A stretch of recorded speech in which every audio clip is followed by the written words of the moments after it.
If you are new to this, I know we've had some new people join our community over the last couple of weeks before this one. So if you are new to this, as far as these events go, typically what we try to do is every other week, we try to get somebody that we really respect in the Salesforce community. In this case tonight, we have Curtis with us. And what we try to do is really figure out something that they have a high strength in, or something that we feel like we can learn from. And we just take 60 minutes, talk through this with them.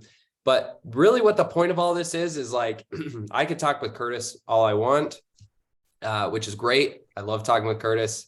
Known him for a little bit now. But at the same time, this is like a time for you guys and the questions that you might want to ask, as well as how you feel like you can benefit from getting to know Curtis and talking with him, why we have him for the next 60 minutes. So with that being said, it's highly encouraged for all of you guys to ask questions as we go through this. I obviously have a list of questions of things that we'll talk about tonight, but I try to turn as much time over as I possibly can to all of you so that you can ask the questions and really direct the conversation, so you're getting as much out of this as you possibly can. With that being said, we have like a light topic. What I mean by a light topic is Curtis himself has 22 different certifications in the Salesforce world, with a very awesome, extensive background as far as his experience goes. So we're going to try to focus on that a little bit and talk a little bit more about the certifications in general, tips and tricks around that, and how that's impacted his career. But if that is, something, if you have a different question for Curtis or a different type of topic for Curtis you feel is relevant that you'd like to ask, don't fear asking anything like that. It's definitely welcomed here. And we really just try to make the 60 minutes useful for all of you. So enough with the overview here. I want to introduce our guest then. I've mentioned him a couple times. So again, we have Curtis Morgan with us. He's 22X certified, currently works at Alley, and is a senior developer at the moment. I wanted to kind of give him some time to introduce himself. Curtis, do you want to tell us a little bit more about who you are, where you work, how you fit into the Salesforce world? Yeah, absolutely. Okay. Yep. So, hey everybody. Like Jordan just said, my name's Curtis. Excited to be here with everybody. Like Jordan just said, I'm a senior developer slash technical lead at Ally Financial, which is a bank. They're Fortune 500. They're mostly sort of an e-bank, but anyway, I've been have been in the Salesforce space for 3 years now, which means I started learning Salesforce 3 years ago.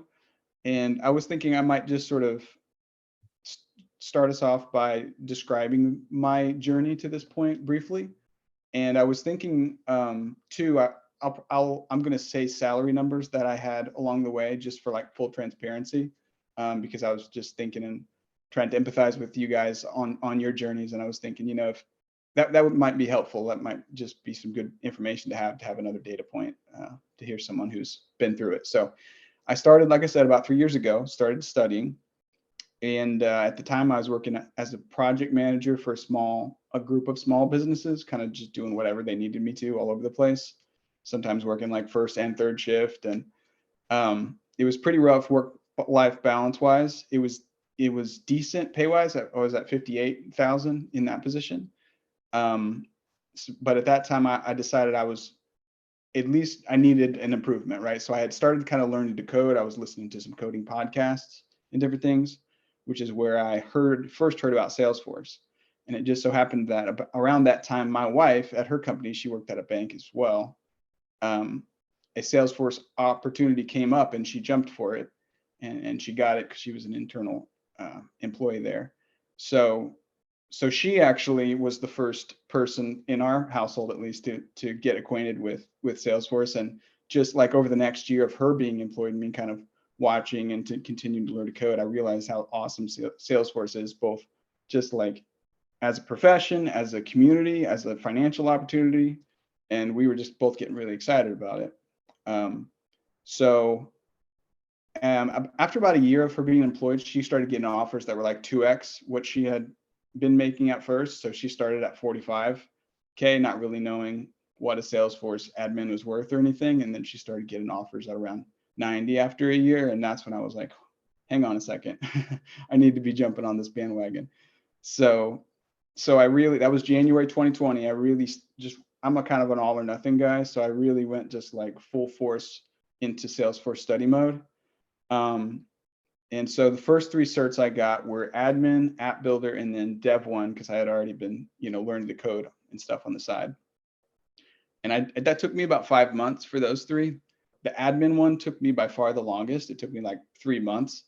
And I think that's kind of a common story that I'm hearing, because it's just so much to go from 0 to admin. There's a lot to learn. So little side note, if you're taking longer than you thought you would, or you're getting frustrated, just know that as far as I know, that's so consistent for everybody. Like, admin is hard. It's a hard exam to get past. So I got the first 3, and then I was lucky enough in May, after 5 months, to get my first volunteer project, which is cool. Just doing some really low level, like, data, management and stuff for them. And then I kept at it, and then I was able to get my first full-time position as a Salesforce developer admin in August. And so that was 8 months in. It took me to go from starting to study to my first full-time position. That position was 68K, so it went from 58 to 68. And it wasn't remote. That was a local one, just to try to get my foot in the door. But so I was there. It was good. I was there for about 8 months, kept getting certifications. The next 8 months, I was at my local employer there. I got 7 more certs, which after I get done with my timeline here, I'll describe a little more of my strategy and stuff about how I went about that. But so yeah, after having been with that first employer 8 months, I started looking for a new position. And I was a little torn about that, because, the conventional wisdom is stay with your employers, don't jump around too much. And there's some merit to that, definitely.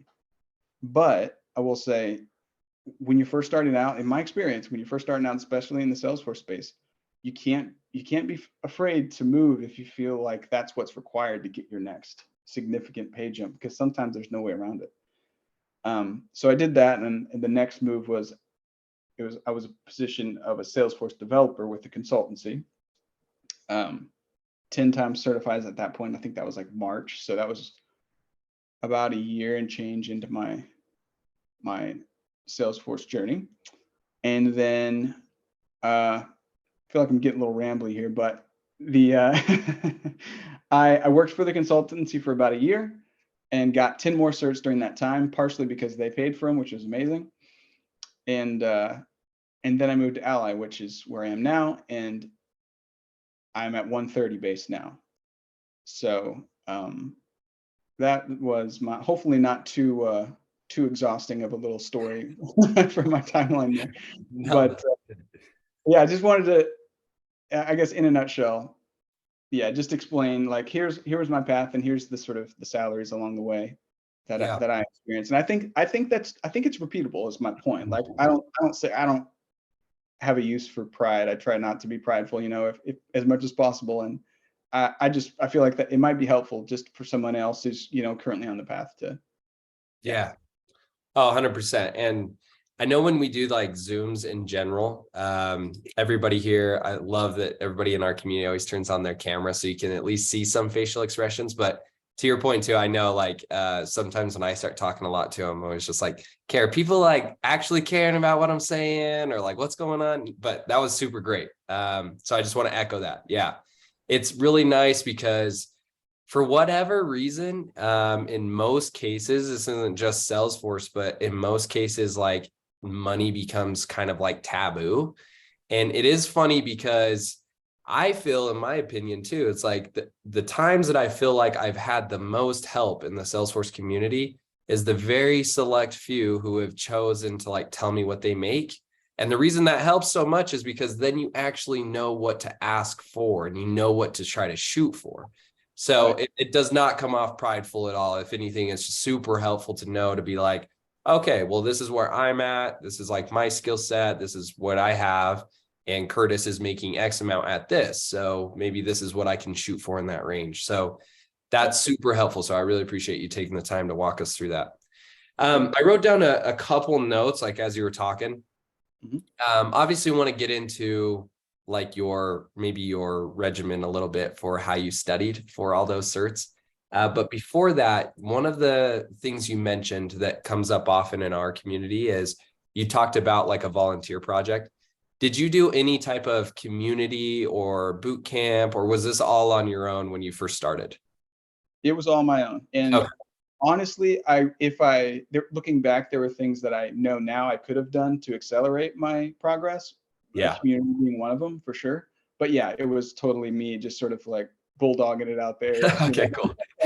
Okay, sweet. Yeah. So the reason I wanted to ask the community, because I know that's big with Talent Stacker, so I didn't know if like that was something that you'd worked with.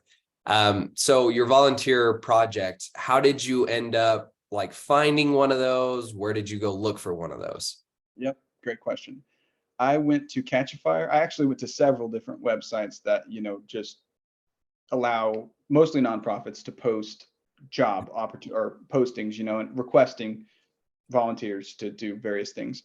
Okay. Catchafire was the website that I ended up finding this particular project.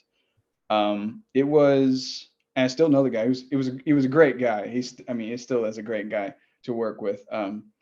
The the company is called Mentor to Youth, so they do work. They're in Michigan. They do work trying to close the opportunity gap for like minorities and gender wise, like just underrepresented uh, demographics and whatever kind of work. Okay. Yeah. So, but it was really cool. They were just getting started with their Salesforce org, and I just helped them get set up and build out the kind of a quick start basically. Okay. Uh, yeah. But so it was cool. It was a good Yeah. opportunity. When you were volunteering for it, I guess a little more in depth was, did they grill you pretty hard, like when you were trying to interview or take on some of these volunteer projects, or was it pretty easy, like landing one once you went there? It was very easy. Oh, But I nice. don't know Okay. I don't know that will be representative of everybody's experience. But for this particular company, they were really laid back, and they didn't really know what they needed really. That Yeah. they someone told them that they could use Salesforce for free, and they were like, okay, cool. And then they just got hoping to get a volunteer to tell them how to go from there. You know, Okay. so. But I do think if it was a bigger organization or just someone with a more I don't know, who is apt to ask more questions, I might have had a harder time. Okay. So when you take this on, you get your volunteer projects now on your resume. Was that a pretty big deal as far as like your first job that you ended up landing? Outside of that, was that like a big factor? I I think so. It's hard to say a little bit because like they didn't say like, oh, we're going to hire you because you had a volunteer experience, but Okay. it gave me something to talk about, right? And Okay. something real that I actually built for someone who needed it. And if nothing else, I felt more confident in the interview, having built something functional that a Yeah. business needed somewhere, right? Okay. Um, but I will say, grain of salt that I've in thought of in retrospect.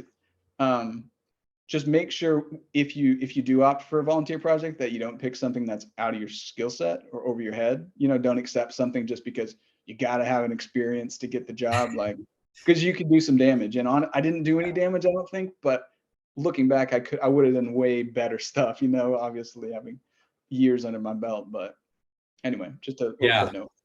That is a good note because I know people in general get a little salty about the volunteer stuff from They what do. I've heard. Yeah. I didn't do one either back when I started, but I think it's a great way to start. And I think, the end of the day, if you're trying to be upfront, which it sounds like you were in yours as well, it's like as long as you're trying to be upfront, I would say the same thing as Curtis. Like go in and lead with that. And it's like at the end of the day, it's not your responsibility to have another adult make the decision, right? Like they're a company, they're choosing to hire you. If you're upfront about it and you didn't feel like you were shady, it's like, okay, well then everybody's on the same page and you can leave with a good conscience afterwards, whatever happens too. So that's a really good point to call out. Going back to kind of some of the numbers a little bit too. Did you happen to fall in the boat? I know some of the people in our community are in a situation where I was this way, where I was making less and found Salesforce, and then it was more for me. So it was super awesome. But there are some people where they're further along in their careers in a different industry, and they're like trying to take that first job and it's a little setback. Did you have to take a setback for yourself personally, or was it a bump up? No, yeah. So the project management position I was in before I was at 58. Okay. And then, so the developer admin was a 10K increase, which Nice. made it a no-brainer, right? Yeah. I would say it would be tough if you had to take a pay cut, but honestly, as long as it's not too big, Yeah. you may only be there for 6 months. Like, you don't want to think that way in a certain way. You kind of feel bad thinking about that quite that way, but that's just how fast your skills accrue your value, I guess, as an employee. Yeah. So anyway, yeah. Yeah. And when you were there too, because I feel the exact same way. I feel like you don't have to stick too long, and especially if that's the game you want to play. When you were there though, how did the next job, your second one, how did that like surface? Was that now, okay, I have a job, people care about me and I'm getting reached out to? Or was it like you were still applying and you still had to kind of hustle to get that second job?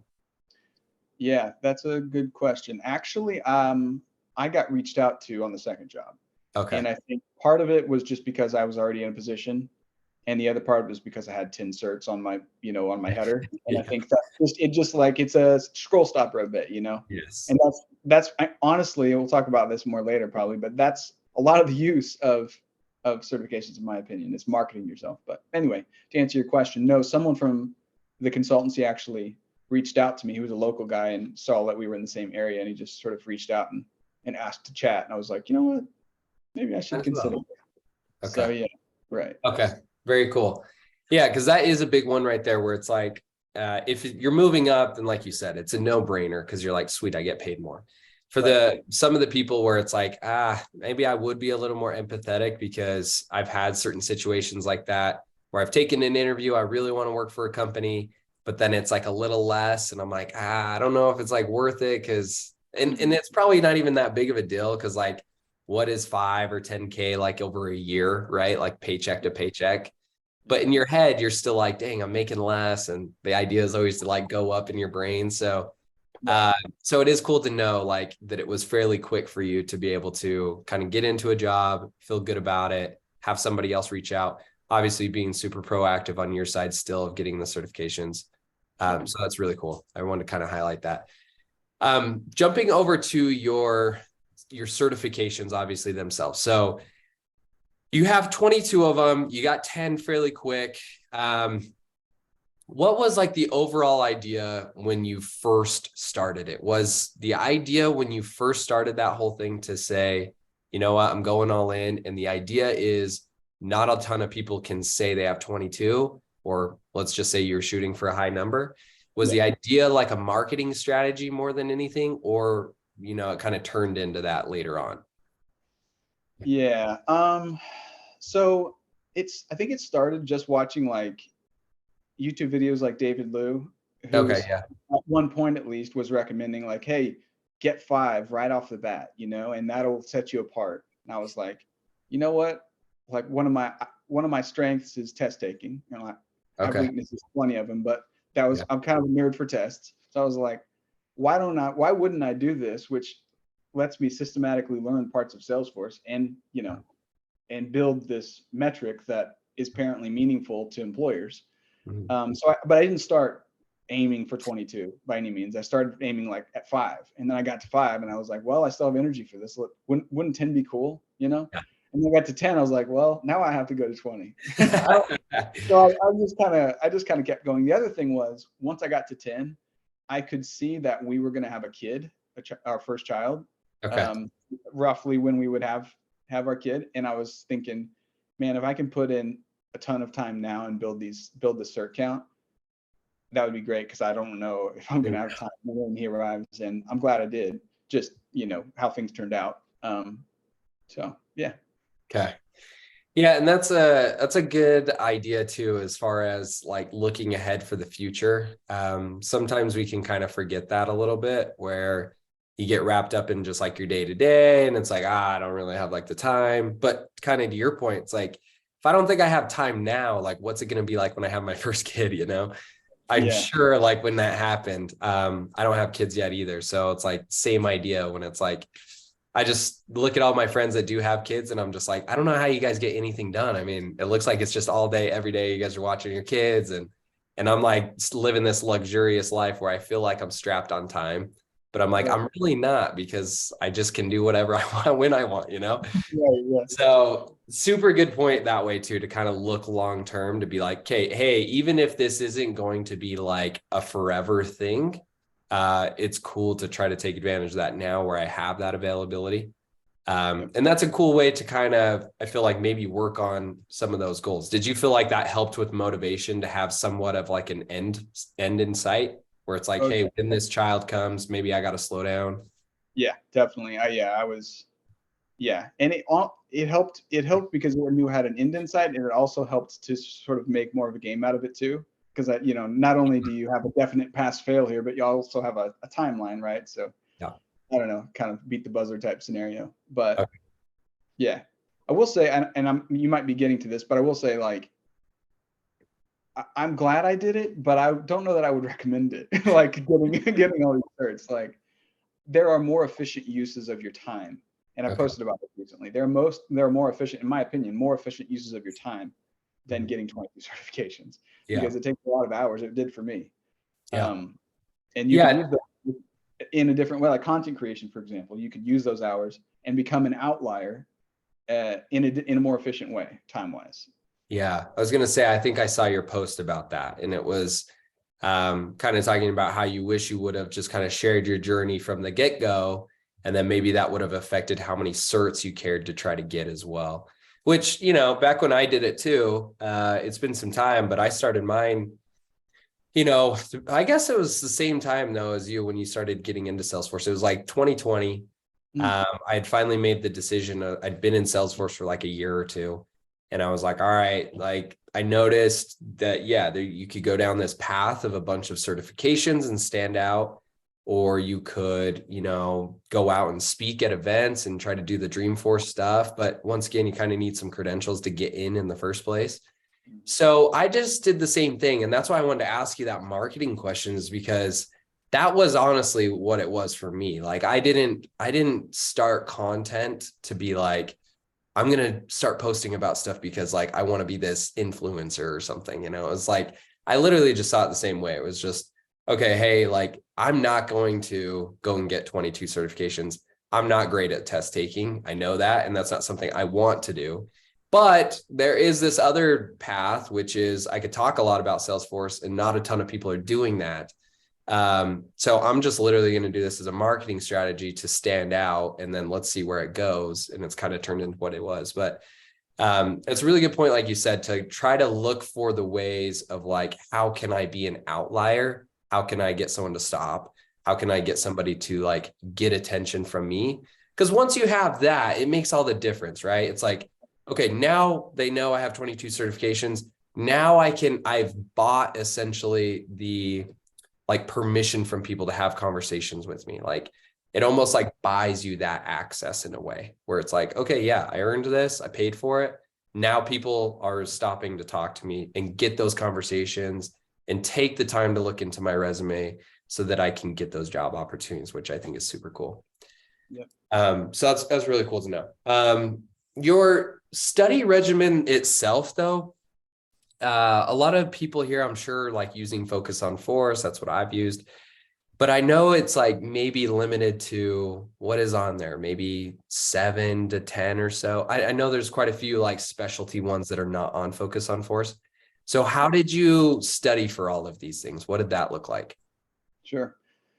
Well, I did use Focus on Force basically for the, I think it's like 12, all Okay. of the ones they offer. Okay. I used Focus on Force for all the ones that they had available. And I highly recommend them, as you might guess. But I want to describe a little bit how I approached it, because after a few iterations, I found a nice flow. I always bought on Focus on Force, always bought the study guide and the practice exams for whatever cert I was studying for. And depending on how confident I was on the material for a given certification, if I thought I knew more than, or if I thought I was familiar with more than half, I might start with the exams. Actually, I might start by going through all the topical exams, and then once I had the initial score on all those, I would weight them appropriately, like they're going to weight, the sections when you actually take it, and I would see what percentage I would have gotten overall. And if that was like maybe 5% or 5% or more over the passing percentage, I might just go for it. Okay. Or if I wasn't quite there, I would then use the study guide for a targeted gap, closing of, whatever I needed to close. Conversely, like, in a lot of more people are going to be on the second path. If I didn't feel like I knew as much going in on a particular cert, I would start the study guide, and I would just read through it, and I would take screenshots of the stuff that I knew I needed to like focus in on later. Like, even after, a first read wasn't clicking, didn't make any sense at all, I would screenshot, a lot of the key topics and notes and things. And then so I could kind of flashcard through them later.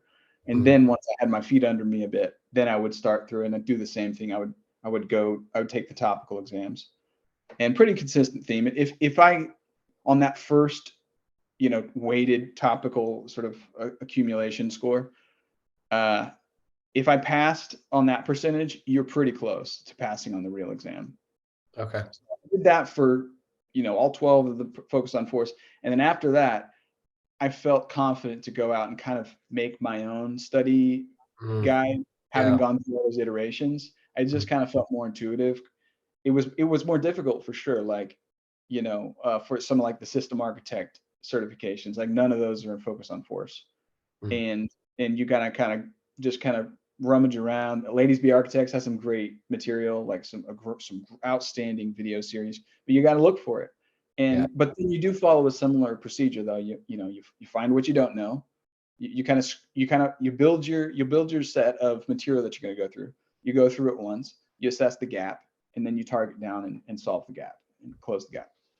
So yeah, that's super awesome to hear too, that you eventually got to a point where it's like, all right, I think I understand kind of the system of Focus on Force and how they're doing this. So now I'm going into these certifications that don't have it, but I have enough practice under my belt to kind of like understand how I could try to do that for these other ones. So that's really cool to hear. Go ahead. I was just going to add that I feel like Focus on Force it's just great training wheels while you're sort of getting your study feet under you. I would totally recommend using them as much as you can if the certs are relevant to your path, for sure. Cool.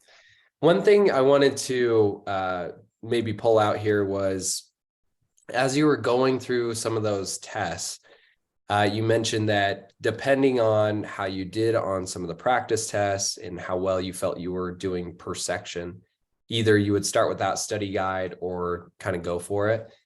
If you had to go the study guide route, this is a common question I get asked a lot in our community, is like, how do you know how long to study for? Like, when you did that route where you're like, I guess I got to go through the study guide, did you have something in mind where you were like, okay, I'm gonna study for like 2 weeks and then take it, or I'm gonna, like, some type of angle, I guess is what I'm trying to get at, where it's like, it wasn't just the idea of like, I got to study for this test. I have no idea how long this is going to take. I have no idea when I should take the test, and just hopefully one day I feel ready and I'll go take it. Like, how do you avoid that? Yeah, I'm glad you asked that. So it's difficult. It's a kind of a nuanced answer, but if you're looking through, like, let's say, excuse me, if you're looking through just say the admin study guide, and you're seeing these topics, because at least when I looked at Focus on Force, they broke them up into section, which made a lot of sense. You're seeing these sections, and even like the sections aren't making sense, right? It's just like, what the heck is this? Then I would recommend starting in Trailhead, because for me, like, as much as I love test taking, you still just can't read it and know what they're talking about. You can't learn exclusively just by sort of scanning a study guide. At least it doesn't work for me unless I have a pretty good understanding of where they're coming from already. Yeah. So the first thing I would say is if you're scanning the study guide for any certification, if you find yourself just like, this is unhelpful, Yeah. don't spend more time there. Go to Trailhead, maybe pick a topic that you're kind of confused about, take that topic, search it on Trailhead, and do some hands-on context building and repetitions so that you gain understanding, so that when you go spend the time on the study guide, you won't be just totally spinning your wheels. The other thing I would say is when I go through the study guide, I'm combing through it with like a purpose. I'm looking for what I do know and what I don't know. And if I read something and I think to myself, that would make common sense to me. If I was like interacting with that in an org, or if I got a exam question on it, I knew that, I wouldn't have to sort of like try to pick my brain for it. When I interact or when I encounter that kind of information in the study guide, I leave it. It's fine. I get it. Okay. It's when I run into something that's like it's hazy, or it's like a brand new term, of course, that's when I capture those in screenshots, and I take a lot of screenshots. Okay. And then I'll go through it once just with the purpose of combing through and gathering that basically the gap. Even if you're just starting out, there's a gap between wherever you are, even if it's a zero, there's a gap between you at 0 and 65% passing. Right. So you're trying to close the gap. And that's, I feel like if I were to just sort of peruse the study guide over and over, it would first of all be agonizing. Yeah. And second of all, I don't know, it wouldn't feel very efficient for me. Yeah. I think that's why I didn't know this for the admin, which is probably why it took me 3 months, part of the reason versus the other ones. But yeah, going through with a purpose, combing, and you're looking for stuff you don't know, consolidating that into like a list of maybe slides or whatever to review and target and kind of dig into later, and kind of go through it iteratively like that. Okay. And for somebody maybe that's not looking to get such a high number, how do you prioritize like what ones to go after? Sure. Well, that makes me think of another way to become an outlier, which is pick a niche. Now, the first thing I wouldn't recommend picking a niche too early, because you want to be a generalist enough. You want to have your admin app builder kind of feet under you, a very solid general sense of Salesforce before you would pick a niche. But after you have that, picking one is a way to stand out, because it puts you in a smaller pool of people, which is, makes it, you start posting content or whatever, makes you maybe one of the few voices. So I'm sorry, I lost your question. Oh, you're good. I was just saying, how do you like prioritize what type of certifications go for? Right. So yeah, the niche thing was, depends on what you're going after. If you're going after it's difficult, because up front it's easy just to get in the mode of like, I'm going for admin, or I'm going for analyst or business analyst, and think just one step ahead, which that's great. Even that you're taking that initiative, amazing. 99% of people are not doing that. But it's even more helpful to think 2 steps ahead and say, okay, app builder, or admin first, maybe someday solution architect, right? So you start thinking in a 2 or 3 step trajectory, and that informs which certs might be helpful. For example, I often recommend admin first, or associate, if they have the new associate out. Those 2 I think are pretty solid choices for 1 and 2. App builder makes a lot of sense if you ever want to go for architect, because app builder is required for application architect. So if you go ahead and knock it out, you'll have it under your belt if you ever want to go that route. Plus, it's like 50% overlap with admin anyway, so you can get it in a surprisingly short amount of time if you've got an admin already. So that's a kind of like logic I apply to it, at least. I could try to get more specific on with specific certs, but it's a little hard, just without knowing someone's path, I guess. Yeah. Okay. Yeah. And that's really good advice too. Did you look at any particular like infographics? I know I've looked at them before where it's like the triangle and you kind of go all the way to the top. Did you use anything like that to help you specifically pick out what ones to go for, or not really? I I don't remember seeing that many of them when I was going for mine. Okay. Maybe just because I wasn't super active on LinkedIn at that time, which I really should have been. But I mean, I saw the infographic that was like, the technical CTA Yeah. infographic, right? Pyramid. Oh. I was like, wow, wouldn't that be great? But not relevant to me, right, at the time, especially, but wouldn't that be great? But yeah, I didn't really have the benefit of the infographics like Salesforce Ben puts out, for example, or whoever. They're really helpful. I would definitely have used them if they were available though. Okay, cool. I know Garen threw something in the chat here. So he asked, if you're not on the developer, or sorry, yeah, if you're not on the developer architect path, what would you recommend as next step after admin? Would you go for BA? Would you go for PAB, specialize in service, sales, marketing, cloud, etc.? Hmm. If you're not on the developer architect path, okay. Um, Garen, is this question for you, or can you answer some follow-up questions about this? Yeah, just Like, generally, okay, like, because like me, I just passed in November, but I don't necessarily know. I'm not thinking two steps ahead because maybe I'm not as familiar with, like, do I want to be a developer architect? I don't know. I haven't really, explored that. So maybe a better question would be, how can you explore that? And I'm sure that would probably lead you to, which one to take. sure. Yeah. I would say one resource for exploring career paths, Salesforce career paths, for me has been just Trailhead, but the section where they give sort of detailed breakdowns of the different careers, to not be afraid and go ahead and read ahead. Okay, what does a solution architect do? Or watch some YouTube interviews about a day in the life of solution architect, or whatever kind of potential position you might find, your consultant, whatever it might be. So the first thing I would say is, yeah, don't be afraid to sort of let your mind wander about those things and go ahead and I don't know, think about that. I mean, I could give some general recommendations on solid certs, like that would build your generalist portfolio. I mean, I know David Liu's Core 5 when again, I don't even know if he still recommends that, so don't sort of go post about that or anything, but it was admin, app builder, I think it was admin, app builder, sales, service, and maybe experience cloud. Not so sure about that fifth one, but those are really solid for me. It's like experience cloud is a huge help because frankly, like I think every company I've worked for has some kind of experience cloud or wants to. So it's a great tool to have in your belt as something of a generalist. Business analyst is a newer one. I think a solid choice, especially if you're looking at consultancy. Like I said, app builder makes a lot of sense. If there's any chance at all you want to go for application architect in the future, because you're going to need it. Sales and service makes a lot of sense. They're surprisingly hard, or they were for me, but they're also nice tools to have in your tool belt.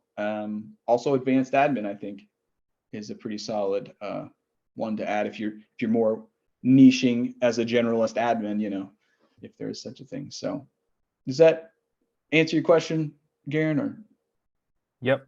No, that Cool. was good. Thank you. Cool. Getting 22 certifications, obviously each one of these certifications has like a price that you pay for it.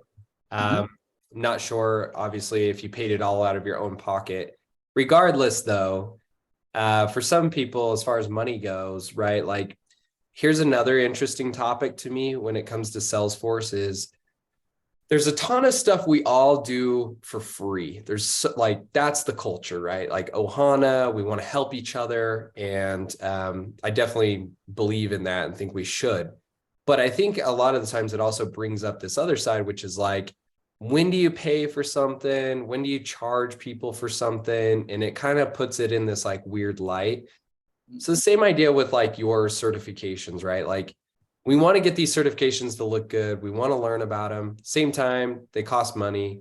Was there anything like along the way where you were starting to feel like, okay, like I don't know if I want to keep paying, you know, whatever it is, because I don't know for all these certifications. Sometimes the price changes, but they're typically around like what, $200. So as you were going through that, was that something that was like kind of difficult to get through that? Or how did you feel about when it came time to like pay for all of those? Sure. Yeah. I would say the first 10 were, I mean, let's see.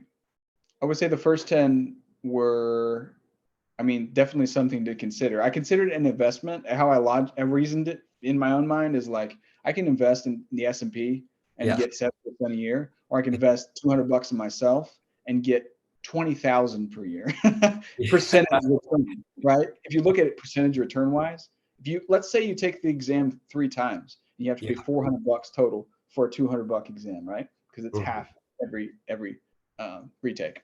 No shame in that, by the way. But let's say you spend $400 for your admin exam, and you're able to get your foot in the door, and your salary goes from 45 to 75. I'm gonna have to do some math here, but that's a $30,000 return annually recurring as long as you stay employed for a $400 investment. So that's how I justified it. That's not to minimize the investment, because it's still, especially if you don't have, certain amount saved, or, all kinds of people have all different financial situations. And so I don't want to minimize the investment, but I will say it's a great potential return that you really can't anywhere else.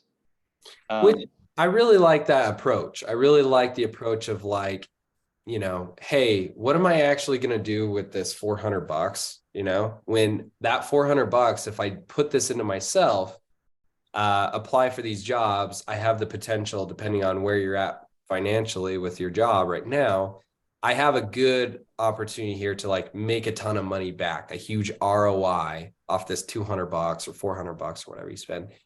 Which I love that approach, like I was saying, just because once again, I feel like that's a different topic that gets brought up quite a bit in Salesforce, whether it's paying for somebody's course, whether it's a certification, whether it's something like Talent Stacker, which is a little more white glove service and a little more expensive.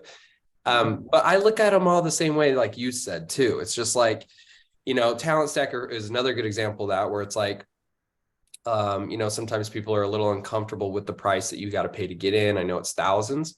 But at the same time, it's the same thing that you just said. It's like, hey, if I'm making, let's say 40,000 and I spend 3,000 or 4,000, whatever it is, to do Talent Stacker, and they're going to walk me through, hold me all the way through this process and do mock interviews and the whole bit with me.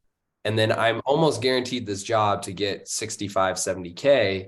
It's like, well, then I'll do that all day, right? If I'm at 40K, because I'm guaranteed this extra money. So I might as well spend the money to get that access, which is kind of what I wanted to hear you to say. So that's really cool that you felt the same way about it, because like you said, huge ROI when it's like, I guess in a lot of times for myself too, the way I think about it with like investing is typically it's like usually just something where I'm telling myself I don't want to spend the money, but then it's like, what am I going to spend it on anyway? I'm probably going to go spend it on like eating out, or buy some crap on Amazon I don't need, or whatever, you know? So it's like, realistically speaking, I got the money. I just don't want to spend it specifically on like a test or a course or whatever, but it's much more of a better return than going out to eat that month or whatever it is that I got to cut back maybe on. So really cool. 100%. One more thing I'll interject is that, so that was the story for the first 10. The latter 12-ish or so, I think maybe just the 10 to 20, I was employed by a consultancy who paid for them. So if you're interested to get a ton for whatever reason, I don't know why you would, but if you are, consider a consultancy, because not only do they usually pay for your certs if they are worth their salt, if they don't, you should really give them a second thought before they should, because it benefits them to have you be a more certified employee. The other thing I will say about consultancies is it's more stressful, but it's also, you learn so fast, it's ridiculous.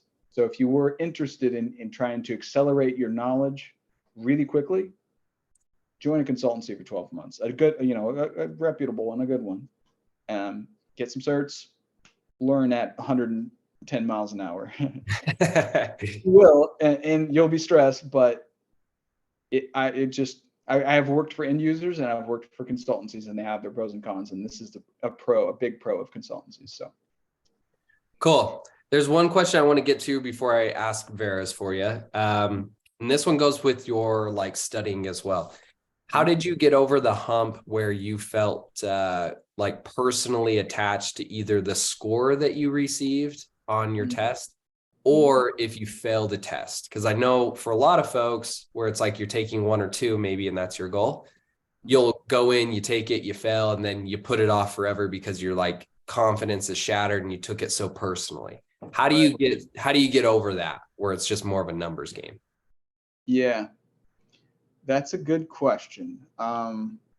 It's part of it's, I think, unavoidable, because anything that you commit this much time to and are this hopeful for, it's gonna be rough when you do inevitably fail an exam. Everyone fails exams. Like, you got to build it into your costs.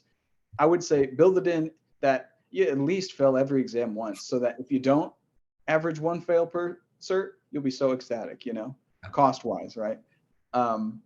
But so that's the first part. You just got to be willing to know that this is a hard game we're playing, and everybody loses to some degree, and you got to try not to take it personally, because everybody loses, and it doesn't mean anything about you as a person. If you fail, or if you fail an exam, right? I think probably it means something to the extent that you take it personally, right? Yeah. If you don't take it personally, then it's not personal. But it's hard. I don't know that I have a magic answer, unfortunately, because it's never fun failing. But I will say one tip, actually, that I always do, because I'm always convinced when I push the button, I'm always somehow convinced I'm going to fail. And my wife, every time I'll say, man, I thought I was going to fail that one for sure. And she's like, you always say that, shut up, But so my tip, though, is that if you have any time to spare, and sometimes you won't, but if you do, spend that time reviewing your test answers, because you marked some for review like you should if you're uncertain about them. But in the last 3 to 5 minutes, comb back through and try to remember the topics, the core parts of 5 questions that you're most uncertain about. And remember those, and sort of right after you click, submit, if it's a fail, go scribble them down somewhere, and then use those to close your gap, because that's going to be the most valuable. That's going to be the most valuable information you can capture. And it's easy to miss it because you're caught up in the throes of emotion because you failed. So regardless of how good you feel, even, take that last 3 minutes, scribble, commit them to memory, make some little acronym or something in your brain. That's what I always have to do, for the different sort of topics that you're unsure of that came to surface with this exam. Chase them down afterward.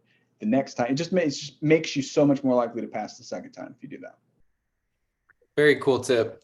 Glad I asked that one, because that one is a tricky one, like you said, to not take it personal, because you do spend a lot of your own time sunken into that. But last thing you want to do is take it so personal that it like impedes you from actually trying to progress or move forward. Because I feel like at that point you're so dang close usually to your goal, right? It's like, okay, well, especially on your first one, for a lot of these people in our community, it's like huge thing to get your first one, and huge for your resume and all that stuff. So don't let it get to a point where it's so personal that it stops you from actually getting to that next step. Yep. I know Vera asked a question in the chat, so let's read this one. It says, I know architects focus more on designing systems or orgs at a very high level, as opposed to working on the nuts and bolts like an entry-level admin would. How much day-to-day work have you engaged in as an architect lead? Sure. Good question. So in my experience, being an architect, it depends on what kind of architect. It seems kind of what you're asking is about my role specifically, which is kind of, tech lead / junior technical architect kind of. Basically, my role at my current employer is to, I get basically, they describe what's needed to me, and I'm the one who spits out, okay, this is what we need to build, and here's why. And then my team members who, or part of the team I lead, they do a lot of the work, but I help them build it out too. Versus I think probably an admin is more, I mean, some of that is inherent in all Salesforce positions, I think, where, you're building anything. It's like, you're a trusted advisor here to make some of these key technical decisions. So part of me doesn't really like labels that much, because there's some architect in an admin, and there's some admin and architect, and it's a lot blurrier than we sometimes like to make it. But I'm just trying to make sure I'm answering Vera's question. How much day-to-day work have you engaged in? I feel like we have stand-ups every day. We have, sprint, what is it called? I'm blanking on the name of this meeting, but where we build the requirements and we decide. I feel like I'm constantly doing architect lead, but mostly because it's just so enmeshed in kind of the daily of. Here, Vera has another response here. I'm reading her response. Yeah, no worries. Yeah, let's see. It says, I guess I asked because the idea of being an architect is really appealing to me, but I'm not sure if I'd want to commit to the role if I have to give up creating things like an admin one. I think overall, you're definitely like going in the way I'm thinking about it too. And Vera can speak up if she'd like to. But I think from my experience with an architect versus an admin is, it was a very similar position to yours. They were a senior developer. They moved up to our architect, and he really went from a lot of day-to-day coding, from like, oh yeah, I'm hands on the keyboard every day and I'm coding stuff out and this is really cool and I'm deploying stuff, to an architect at this company. It was a large company as well. He went more to like almost just straight meetings every day. And the meetings were like forecasting what was coming down the pipeline for us. And it was more of like, he's now in a position where he's like this advisor, and he's not hands on the keyboard. He's more this guy now that says, I get pulled into meetings and I now tell everybody, this is what we got to watch out for. This is what's coming down our pipeline. This is what we got to care about. So if I'm reading it right, I think more or less that's kind of what she's trying to get at here, is like, do you do a lot of the day-to-day, or is it a lot of like meeting work and kind of like leading the team? Yeah, that's okay.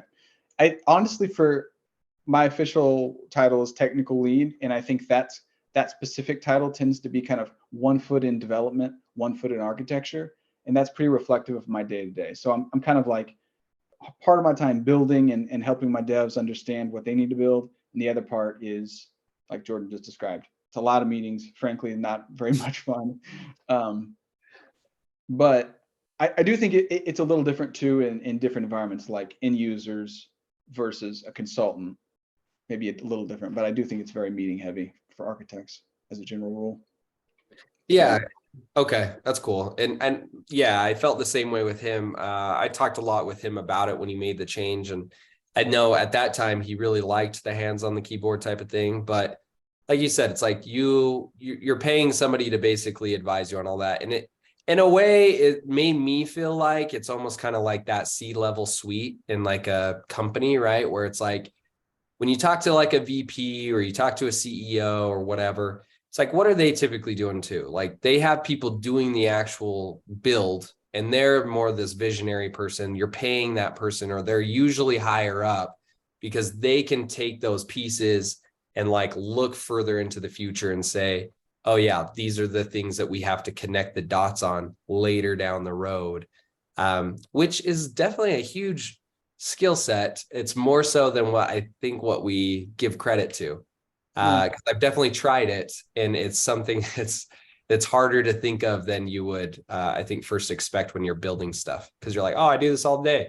But then it's like, okay, yeah, but have somebody in a meeting that doesn't speak Salesforce give you a bunch of like loosey-goosey ideas of what the company's going to do next year and tell me what I got to be concerned with. It's like, well, I don't know, like anything, I guess.